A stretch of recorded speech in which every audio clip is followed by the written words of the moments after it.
Fala galera, beleza? Sejam bem-vindos aí a mais um vídeo. E no vídeo de hoje a gente vai trocar uma ideia de uma carta que a Capitânia soltou aí, uma carta aos cotistas, que é basicamente, dando um resumão dessa carta para vocês, basicamente é o seguinte: vamos continuar buscando fazer mais incorporações e mais movimentos em direção a seja alienação total de um fundo, seja incorporações, igual eu falei, fusões, etc. Então eles trouxeram aqui uma cartinha bem interessante sobre isso. Vou passar de forma bem rápida pra gente só marcar pra gente conversar.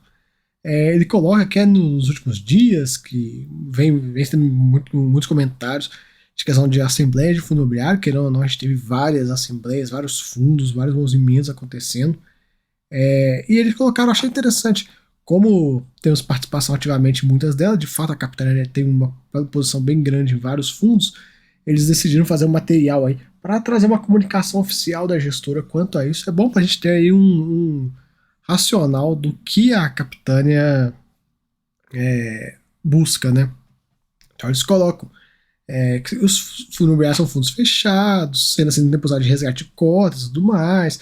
Se o cara quiser desfazer de posição, ele tem que desfazer no mercado secundário, e às vezes o mercado secundário o preço está muito ruim, não tem liquidez suficiente, então fica esse cotista, né, no caso um institucional como ela, fica uma posição muito ruim para fazer isso, né? E aí ele também traz um ponto que tem muitos casos que os fundos podem necessitar de adaptações no seu curso natural, mudança de política de investimentos para modernizar, troca de prestadores de serviço, assim como venda de ativos. Eu gostei que eles chamaram por vezes, né? Isso eu achei legal. Gestores de prestadores de serviço, que é o de fato que eles são. Prestador de serviço. O fundo não é deles. O CPTS não é da Capitânia, é prestador de serviço do fundo. Então eu achei isso legal. Acho que a gente tem que passar a chamar em vez de falar, o gestor, não. Começar a falar, o prestador de serviço. Começar a adotar isso para ver, colocar esse pessoal no lugar devido deles, né? Porque tem uns gestores aí que estão achando que são donos do fundo, principalmente nesses momentos de incorporação, né? Entra na justiça e tal, escambau, e não é muito assim que a banda toca, né? Ele traz aqui que em 2010 tinham 50 fundos, que hoje são mais de 400. E comenta, né, que fundo de gestão ativa e gestão passiva e monoativa estão dando espaço a fundos de gestão ativa, multi-ativo, multi-inquilinos, etc. E também ele traz um ponto que esse movimento, esse crescimento, faz com que a gente hoje tenha duas vezes o número que tem de REITs lá nos Estados Unidos, sendo que a gente tem 2% do valor dos REITs lá em cima. Cara, é bizarro isso, é bizarro. É muito fundo para pouco dinheiro, né? Agora eles colocam, não parece fazer sentido. De fato, não parece. A gente tem um monte de fundo, por exemplo, um monte de fundo de shopping, que é um monte de monativo de shopping, que se juntar tudo em um ia ficar legal. A gente tem um monte de monativo de laje corporativo também ia ficar legal. Enfim, tem muita coisa que dá para enxugar aí e a gente ter ganhos, né? Eu falo, esses dois setores são os dois principais aí para mim que dá para ter ganhos. Galpões tem uma coisa ali, outra aqui, mas é muito pouco. Ele coloca, né? Entendemos que a evolução quantitativa será acompanhada por uma evolução qualitativa. Isso significa fundos maiores, mais líquidos, com equipes e relatórios melhores e maior diluição de custos fixos. Para que isso ocorra, precisamos de investidores participativos. E o bom acabou-se legal. Investidor participativo tem que ter, porque sai uma assembleia de um fundo, ninguém vota, fica por isso mesmo, é complicado. Ele comenta que o arcabouço regulatório, que o SUS tem a instrução da CVM, a 472, onde são tratados todos os aspectos sobre constituição, administração, funcionamento e também o encerramento de um fundo, né? Então, basicamente isso que ele comenta aqui. Ele coloca um ponto. Tendo como pano de fundo o mercado de fundos, a época da sua constituição, a CVM estipulou o quórum de convocação e deliberação de assembleias para aprovação de determinadas matérias. Ainda, a instrução trata de casos de conflito de interesse, que são aqueles que os cotistas não podem participar da votação. Definiu-se, então, matérias consideradas relevantes necessitam de aprovação de 25% das cotas emitidas, caso o fundo tenha mais de 100 cotistas, que é o grande caso de praticamente todos. Aí ele se pergunta, né, de onde vem esse número? Por que esse número é 25 e não 7 ou 43? Basicamente, o órgão regulador entendeu que esse era o quórum justo para defuntos não ficassem travados ou obsoletos. E, ao mesmo tempo, existe uma alta adesão mínima para deliberar sobre as mudanças importantes. Ele coloca essa regra do jogo. É interessante. Esse aqui é basicamente ele tá dando uma cutucada na CVM, assim, tipo, pô, e aí? Mas ele tá jogando com a regra que ele tem. E aí ele coloca, né? E é por isso que no dos relatórios, no informe anual, o administrador é obrigado a divulgar se existe algum cotista com uma concentração de cotas. E aí os cotistas têm que deliberar se é uma informação relevante ou não, se é um risco relevante ou não. Ele também traz um ponto que recentemente foi levantada a questão de sigilo dos cotistas que solicitaram assembleias, dado que essa informação pode ser considerada relevante para a tomada de decisão. Aí teve uma recomendação da CVM, né, caso do Banesh, lá do Becri, a respeito disso, né, que não pode, o cara não pode ficar sem se identificar, ele tem que se identificar. E aí, para a capitania muda pouco, de acordo com eles, muda pouco, até porque é tudo público, as informações, eles colocam nos relatórios e tal, então não tem porquê eles pedirem algum tipo de sigilo, porque você abre o relatório e você sabe que eles têm a posição. Ele coloca também que a instrução determina que cada cota equivale a um voto e os cotistas participam na proporção de suas cotas. Claro que sempre os cotistas institucionais acabam tendo uma posição muito mais relevante. E aí, eles até trazem um ponto aqui. Os institucionais geralmente são acusados de abusar do seu poder. Em parte sim, né? Porque às vezes, por exemplo, até no caso do Pátria, né? Da oferta pública que a capitania lançou, pô, era um valor bem ruim e tal. Não fazia muito sentido. Eu tenho certeza que se eles tivessem lançado aquela oferta pública de aquisição de cotas por, sei lá, no VP, muita gente ia entregar, mas não foi o caso, né? E aí ele coloca, né, que a maioria dos investidores institucionais é uma entidade gerindo o patrimônio aí de várias pessoas físicas. E eles representam aí mais de 1 milhão de cotistas diretos e indiretos. Então, bastante gente. A capitânia ela tem uma força muito grande, né? Eles colocam, né, basicamente o que eles estão falando aqui é o seguinte, que essa questão de abuso do poder, eles estão pensando nos cotistas deles e dane-se, eles não estão pensando no mercado. Meu cotista, como é que o meu cotista vai ganhar mais dinheiro? Se eu fizer isso. Então eles vão executar, eles não estão nem aí. Basicamente isso que eles colocaram aqui. E ele traz um ponto legal. Os mecanismos de exercício de voto e participação na Assembleia se tornaram muito mais simples e menos burocráticos. De fato, você recebe um e-mail, você tem toda a convocação lá, de forma extremamente rápida. Ele coloca, sinceramente, não podemos ser penalizados porque cotistas eventualmente negligentes de seus investimentos não participam.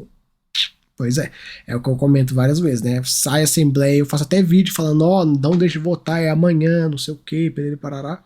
E caso do VVPR mesmo, teve aí uma participação bem pequena, né, dos cotistas.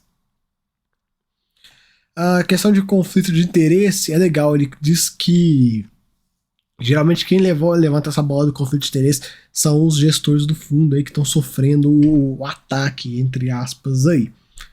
Então, ele até comenta, né, que é como ele fala, né, que o conflito de interesse, no caso, é uma divergência de opinião, não é de fato um conflito.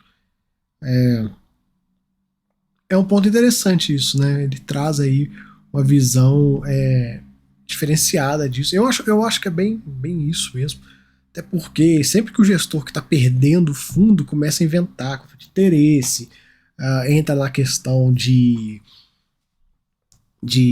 na parte jurídica, querendo brigar na justiça e tal, não acho que faz muito sentido. Porque eu acho que o principal dessas assembleias, para evitar esse tipo de questão de conflito de interesse ou não, é ser extremamente transparente. Tem que colocar o nome do cotista ou a instituição, colocar quanto tempo é cotista, posição.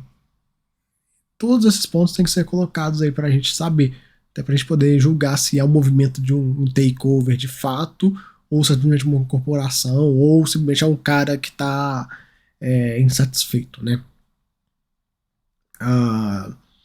Legal que ele coloca, ó. O recado aqui está claro, o fundo é dos cotistas, não dos prestadores de serviço, inclusive os fundos que a capitânia é gestora. Eu gostei demais dele chamar os gestores de prestador de serviço. É isso, é de fato. Tem hora que a gente vai enaltecendo, o gestor, esquece que é de fato um mero prestador de serviço, né?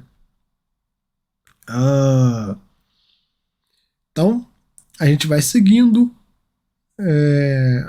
Ele comenta da situação que está acontecendo no CPFF e tal, que eles vão perder receita de vida de taxa, mas estão fazendo algo mais voltado aos seus cotistas.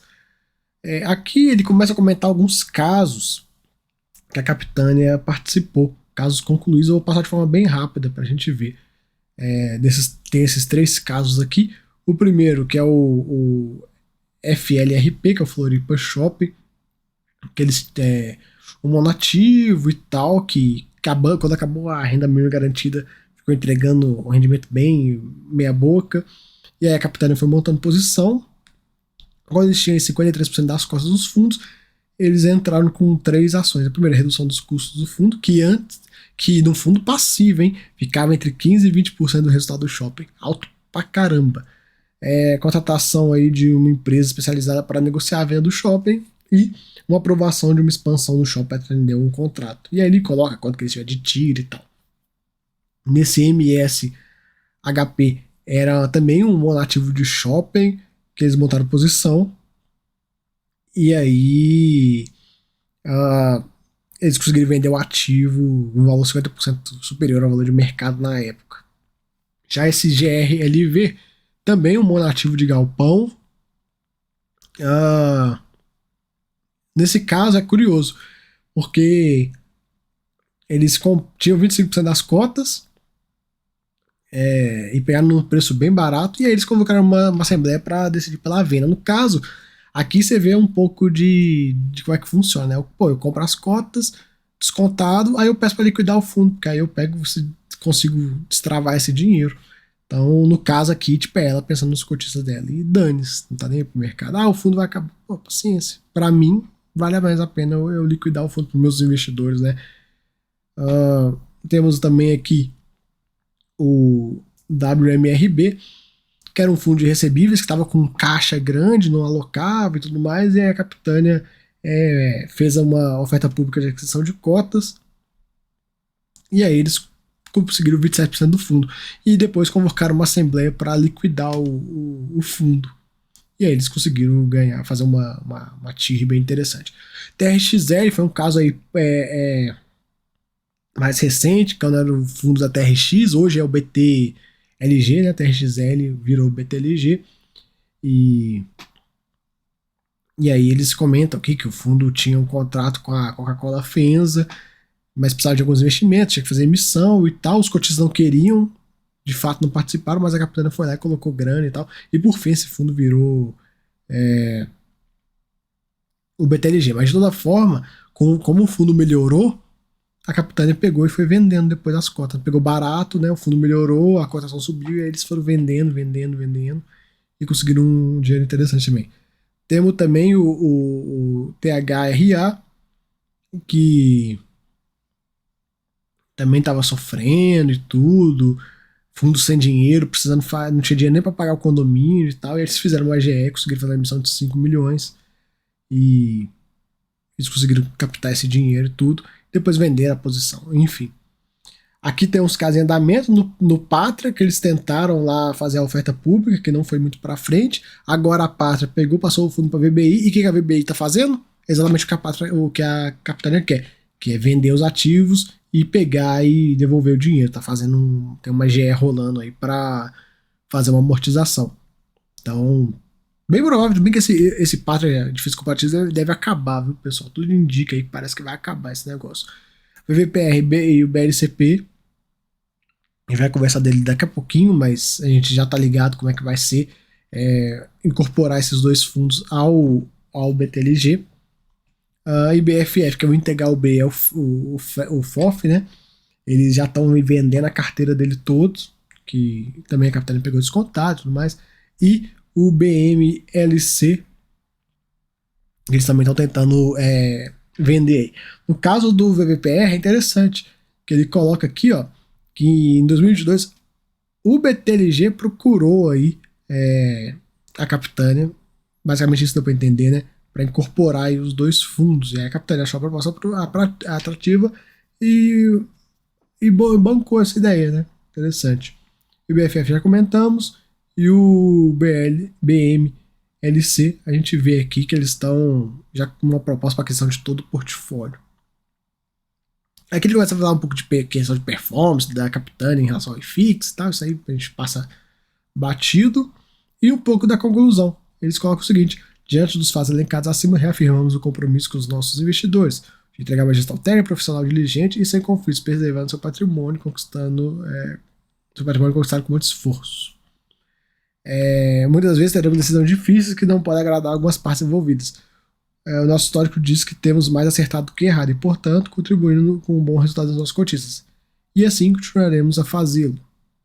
Basicamente, chegando no fim dessa carta, é aquilo que eu falei no início. É basicamente isso. Cara, vou continuar fazendo esses movimentos, vou torar, tô só começando e eu imagino que no futuro a gente possa ver mais fundos aí. Eu espero, né, pelo menos que a Capitânia não fique com essa pegada de liquida, sai vendendo aí os fundos e tal.